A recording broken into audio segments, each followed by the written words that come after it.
La verdad, Dios los bendiga, los que están mirando, aquí estamos, con un estudio más, el estudio bíblico, búsqueda de la verdad, y estamos en un resumen, es de la Biblia, desde Génesis hasta Apocalipsis, y ahorita ya estamos en todavía un poco de las epístolas. Las epístolas es donde se doctrina a la iglesia, ¿verdad? Son las cartas que son dadas a la iglesia para doctrinarla. Ahorita estamos ahí un poco, ahora vamos a ver el arrebato, ¿verdad? El estudio pasado estuvimos viendo la santidad. Ahora vamos a hablar un poco del arrebato, un poco de la resurrección, ¿verdad? Que está ahí mismo, viene siendo el mismo estudio. Y vamos a hablar también un poco de las bodas del Cordero y un poco de la cena de las bodas del Cordero, que son eventos diferentes, ¿verdad? No es lo mismo las bodas del Cordero ni la cena de las bodas del Cordero.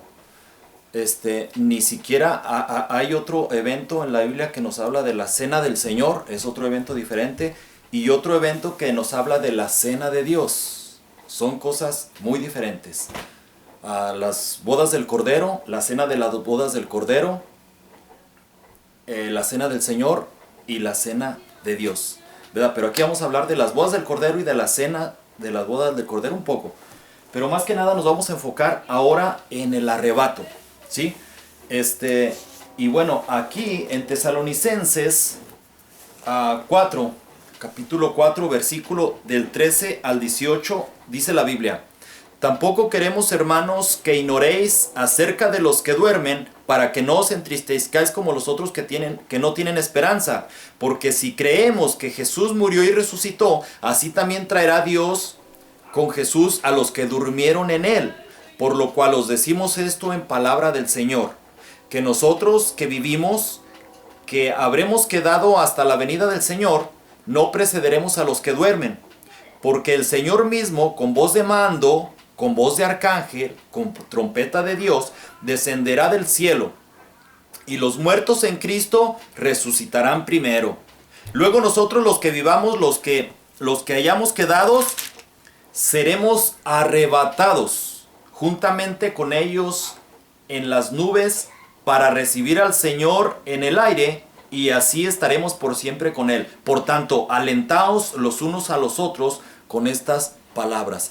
El propósito de este estudio, amigo, amiga, hermano, hermana, no es para desalentar a la iglesia ni al que está escuchando la palabra de Dios, es para alentarlos, ¿verdad? Eso es lo que nos recomienda la palabra de Dios, es lo que decía Pedro aquí a los tesalonicenses, ¿verdad? Y bueno, para empezar vamos a hablar un poco de la resurrección, ¿verdad? Cuando en el arrebato va a haber una resurrección, ¿verdad? La resurrección de los muertos en Cristo. Va a haber la resurrección de los que murieron de la iglesia desde que comenzó la dispensación de la iglesia, o la dispensación del Espíritu, que es lo mismo, a partir de Pentecostés. O sea, a partir de cuando Jesús murió y resucitó, y después de que envió el Espíritu Santo, de ahí para acá comienza la iglesia. Antes no había iglesia, Dios tenía un pueblo, que era el pueblo de Israel, y Dios trataba con su pueblo Israel. Pero en el Nuevo Testamento Jesús murió y resucitó y subió al cielo en ese cuerpo que tenía nada más que glorificado, y mandó a la tierra el Espíritu Santo. Entonces, de allí para acá hasta esta fecha, ahorita estamos en el 2020, octubre del 2020, está la iglesia, la dispensación de la iglesia, y los mismos mandamientos y estatutos que Dios le dio a la iglesia desde aquellos tiempos hasta ahorita es lo mismo, no hay diferencia. Entonces, desde ahí hasta acá, todos los que murieron en Cristo, que fueron cristianos, fueron hijos de Dios, nacieron de nuevo del agua del bautismo, se arrepintieron, se bautizaron, todos esos que murieron hasta la fecha van a resucitar ellos primero. Y luego nosotros, los que, si quedamos, si el arrebato, va a venir Jesús por su iglesia, y va a haber gente viva, ¿verdad? y esa gente no va a tener necesidad de morir. Va a ser arrebatada al cielo. Pero ahorita vamos a estar hablando un poco del arrebato. Más que nada quiero hablar de la resurrección, ¿verdad? Nosotros estamos compuestos por espíritu, alma y cuerpo, ¿verdad? Ahí en 1 Tesalonicenses 5:23 dice: y el mismo Dios de paz os santifique por completo,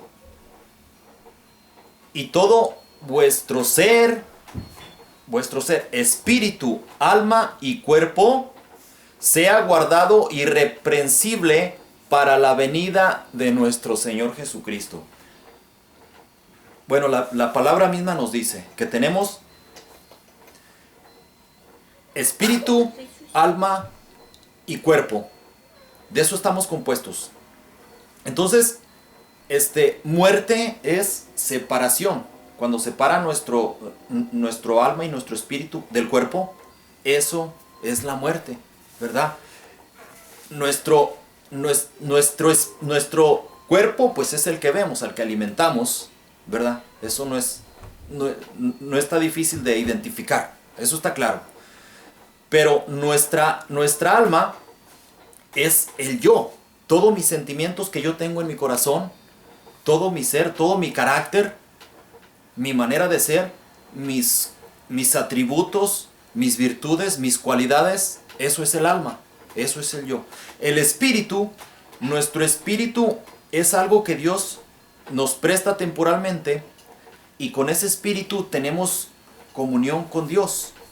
El espíritu está muerto al romperse la comunión desde que se rompió la comunión con Dios, o sea, desde Adán, desde que pecó Adán, se rompió la comunión con nuestro espíritu y Dios. Antes Adán y Eva, cuando estaban aquí en la tierra, estaban en el paraíso, Génesis nos habla de eso, ellos hablaban con Dios, su espíritu, tenían comunión, no batallaban, no tenían problema. Hoy en día tenemos mucho problema para comunicarnos con Dios, en la oración nos cuesta. Hay que estar mucho tiempo de ayuno, oración, buscando a Dios por medio de la palabra, para que nuestro espíritu se conforte y tenga un diálogo con Dios, nuestro espíritu. Pero a partir de Adán, ya nosotros, esa comunicación se cortó, es difícil, está muerto nuestro espíritu. Ya no nos comunicamos como Adán se comunicaba, ¿verdad? El espíritu es la parte de nosotros con que adoramos, amamos y servimos a Dios. Allá Juan 4:24 dice: los que adoran en espíritu y en verdad es necesario que adoren. ¿Cómo adoramos? En espíritu y en verdad. Es necesario.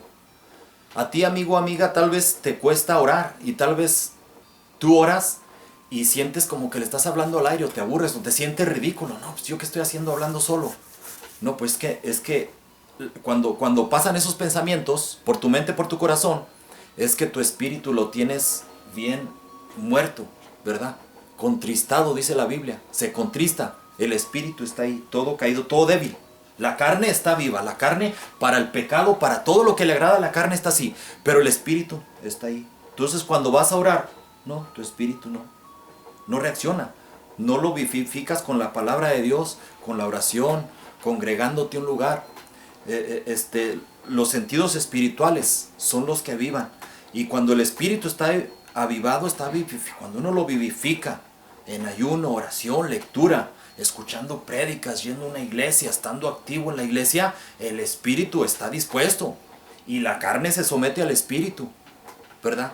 Es una práctica que hay que hacer, ¿verdad? Por eso hoy dice Juan 4:24, dice que los que adoran en espíritu y en verdad es necesario que adoren. Ya cuando tenemos una comunión así con Dios, ya no estamos a gusto si no estamos adorando en espíritu a Dios. Es como la droga. Estás alimentándote, estás dándole a tu cuerpo droga y droga y droga y droga. El día que no le das droga, tu cuerpo ya no está a gusto. Es necesario que le des la droga. Así es la comunión con Dios. Entonces, por eso le empezamos a adorar en espíritu y en verdad, y ya después se hace una necesidad. Jesús muchas ocasiones decía: el que tiene oídos, oiga. Él decía, daba parábolas, enseñanzas, hablaba y decía, muchas de las veces utilizaba esa expresión: el que tiene oídos, oiga. ¿Qué quería decir? que el que tiene oídos espirituales, oiga, ¿verdad? Incluso él enseñaba parábolas, historias, donde quería mostrar, una parábola es un ejemplo de lo terrenal mostrando lo celestial. Entonces gente escuchaba nada más las historias, ¿verdad? De la hierba, de la semilla que se sembró, de la moneda que se perdió, todo esas, y la gente escuchaba puro lo terrenal nada más. Pero los que traían vivificado el espíritu oían y escuchaban lo espiritual, lo que había en el trasfondo de esa historia, de esa parábola.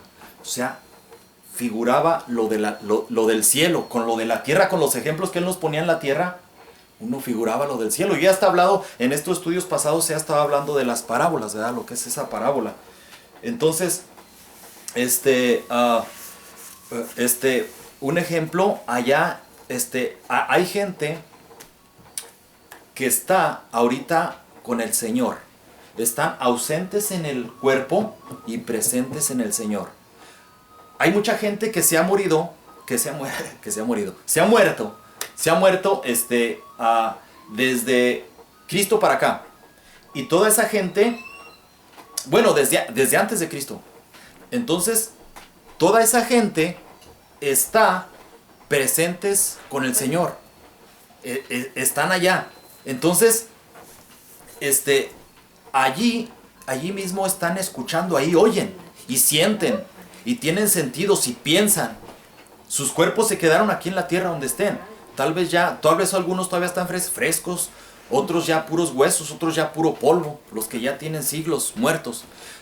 Su cuerpo está aquí, pero su espíritu allá está con el Señor. Y hoy en Apocalipsis 6:10 dice, estos espíritus de almas en el cielo decían a Dios, ¿hasta cuándo, Señor, santo y verdadero, no juzgas y vengas nuestra sangre en los que moran en la tierra? Eso es en Apocalipsis 6:10. Van a ver, eso va a pasar en un futuro.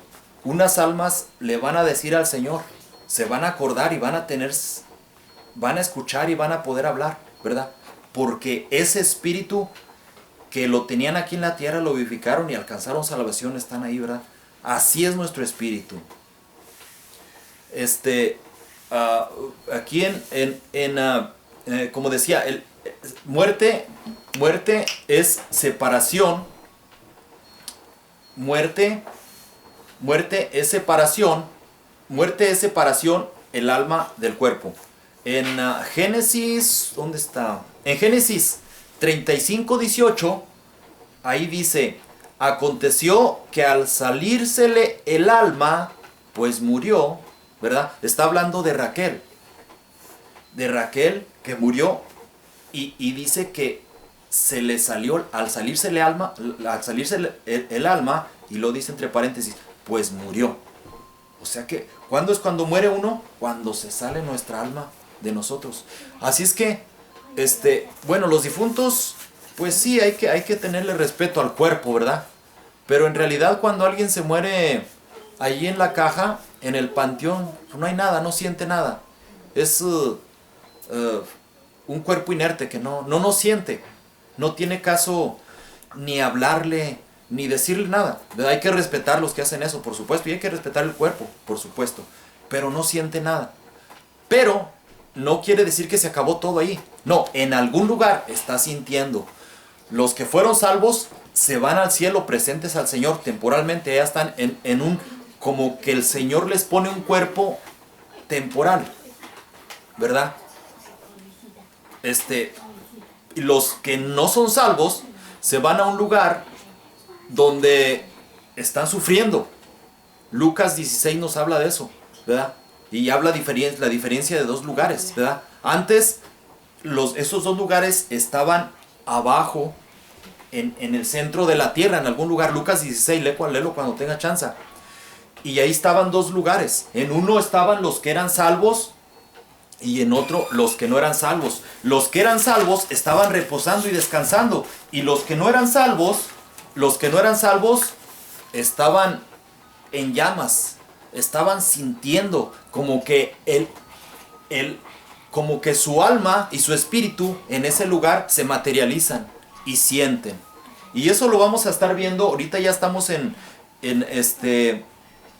ya estamos entrando a Apocalipsis. Vamos a entrar un poco. Estamos entrando en Apocalipsis. Estamos entrando en eso. Vamos a meternos un poco más en esa área, ¿verdad? Ahorita estamos viendo el arrebato. Ok, entonces dice que Génesis 35:18, y aconteció que al salírsele el alma, pues murió. Allí es donde se acaba lo de aquí de la tierra, y viene lo que viene. Depende de cómo hayas tratado tu alma y tu espíritu y tu cuerpo, ¿verdad? Ahora, hay gente que no cree en la resurrección. Hay gente que no cree. Cree en Jesucristo, pero no cree en la resurrección. Y eso está medio raro, ¿verdad? Más bien raro y medio. Creen en Jesucristo, pero no creen en la resurrección, ¿verdad? Yo le evangelizando, mucha gente les he dado tratado, les he leído la Biblia, les he ido a tocar a las casas, mucha gente. De hecho, este estudio bíblico que lo he dado a muchos hogares, muchas personas, muchas. Y muchos, cuando comienzo a darles el estudio, o les evangelizo, así nada más, personas que nada más una vez les evangelizo y ya, no están seguros si hay vida después de esa vida. Yo siempre hablo de eso, ¿verdad? Yo no miro como un tabú el hablar de la muerte. Yo no tengo ningún problema. Yo hace poco pasé por un problema donde el doctor van 2 veces que el doctor me envió al especialista a una clínica del cáncer, posibilidades de cáncer, ¿verdad? Y bueno, la primera vez que a ti te digan eso, tienes posibilidades de tener cáncer. Y tienes que ir con el especialista y tienes que tratarte ya. El que te digan esto no es cualquier cosa. Y mucha de la gente que tiene, yo he visto a muchos que tienen cáncer, saben que no es fácil. Los familiares saben que no es nada fácil. Entonces, cuando uno ve a alguien así, o sea, cáncer, siempre lo liga, o sea, cáncer, muerte, siempre está así, ¿verdad? Entonces cuando me llegó esto, bueno, dentro de mi corazón llegó un sentimiento de agradecimiento a Dios, ¿verdad? Y yo le dije a Dios, Señor, gracias por 45 años de vida que me ha dado. Y de aquí en adelante, Señor, hágase su voluntad. Y a mí no me dio por reclamarle a Dios. Dios lo sabe. Y yo hice una oración con Dios y yo le dije, Señor, gracias. Y nunca pasó por mi mente ni por mi corazón, ¿por qué a mí me tocó? ¿Por qué? Si yo... No, ¿verdad? ¿Por qué? Yo ya tengo desde que leo la Biblia hace 16 años, el estar hablando de esto, de la resurrección de los muertos. Yo a la gente no me gusta, pero tengo que hacerlo. Busco la manera, de una manera bíblica, por medio de la Biblia, mostrarle que se va a morir algún día. O sea, para mí ese lenguaje es común, ¿verdad? No batallé, incluso mi esposa y yo llegamos a platicar de eso y tratamos de ver las cosas tranquilos, ¿verdad? Tranquilos, con calma y planear, ¿verdad? Fue un poco duro esos días, ¿verdad? Pero gracias a Dios, esas 2 veces el especialista dijo, no te preocupes, salió negativo, ¿verdad? O sea, no hay problema, hasta ahorita estoy bien, nomás me tengo que estar chequeando, pero parece que todo está bien. Hubo problemas con los glóbulos rojos y los glóbulos blancos en la sangre, ¿verdad? Ese era el problema, pero hasta ahorita parece que todo está bien y le doy gracias a Dios. Pero para nosotros no fue mucho problema el ver eso, ¿verdad? Porque vamos a morir y eso está bien claro y eso es muy normal. Bueno, aquí en la casa, incluso yo con mis hijas, ¿verdad? Con mis hijos, lo he hablado y es normal hablar de eso, porque sabemos que hay vida después de esta vida y entendemos el plan de salvación. Pero hay mucha gente que no lo cree y cree en Jesús, pero no cree en la resurrección, ¿verdad?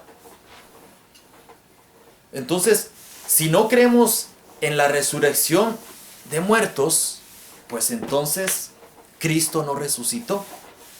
Mas ahora Cristo resucitó de los muertos. Esto nos lo dice Primera de Corintios 15.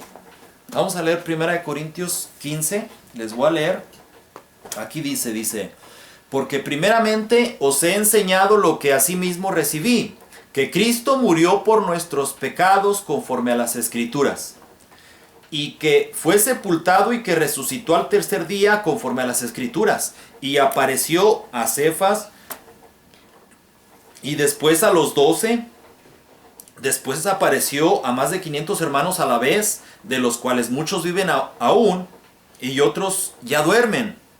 Después apareció a Jacobo, después a todos los apóstoles, y al último de todos, como a un abortivo, me apareció a mí, porque yo soy el más pequeño. Está hablando el apóstol Pablo. Dice, porque yo soy el más pequeño de los apóstoles, que no soy digno de ser llamado apóstol, porque perseguía la iglesia de Dios. Pero por la gracia de Dios soy lo que soy, y su gracia no ha sido en vano para conmigo. Antes he trabajado más que todos ellos, pero no yo, sino la gracia de Dios conmigo. Porque o sea yo, o sean ellos, si predicamos, y así habéis, dice, porque o sea yo, o sean ellos, así predicamos, y así habéis creído. Pero si se predica de Cristo, que resucitó de los muertos, ¿cómo dicen algunos entre vosotros que no hay resurrección de muertos? Este problema que pasa ahorita con mucha gente, que uno le pregunta, digo, ¿cree en Jesús?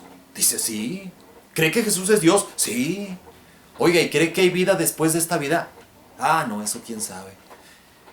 Así había gente. Se supo, hay muchas pruebas indubitables. La Biblia dice que hay muchas pruebas indubitables que Jesús apareció, resucitó. Después que resucitó se le apareció a mucha gente. Hay muchas pruebas, ¿verdad? No solo en la Biblia, sino la misma historia. La historia universal habla, ¿verdad? Que fue un hecho real. Y por supuesto, nosotros no creemos por lo que dice la historia, lo que dice la gente, lo que dicen los historiadores. Nosotros creemos porque la palabra de Dios lo dice. Y hay muchas evidencias. Entonces dice, pero si se predica de Cristo que resucitó de los muertos, ¿cómo dicen algunos entre vosotros que no hay resurrección de muertos? O sea, ustedes están predicando de Jesús y que resucitó de los muertos y que está en el cielo.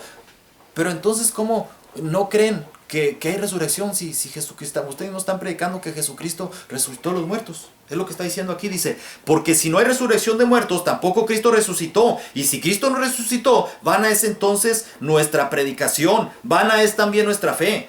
Y somos hallados falsos testigos de Dios, porque hemos testificado de Dios que Él resucitó a Cristo, al cual no resucitó, si en verdad los muertos no resucitan. Porque si los muertos no resucitan, tampoco Cristo resucitó. Y si Cristo no resucitó, vuestra fe es vana, aún estáis en vuestros pecados. Entonces también los que durmieron en Cristo perecieron. Si Cristo no resucitó, todos los que han muerto creyendo en Jesús, le entregaron su vida, se bautizaron, le entregaron, lo recibieron como Señor y Salvador, entonces tampoco pueden tener salvación, tampoco resucitar, están muertos ya se acabó, ya quedó polvo, hueso, es lo que está diciendo, ¿verdad? Si es que Cristo no resucitó, pero sí resucitó. Si en esta vida solamente esperamos en Cristo, somos los más dignos de conmiseración de todos los hombres, ¿verdad? Si eso fuera. Más dice, ahora Cristo ha resucitado de los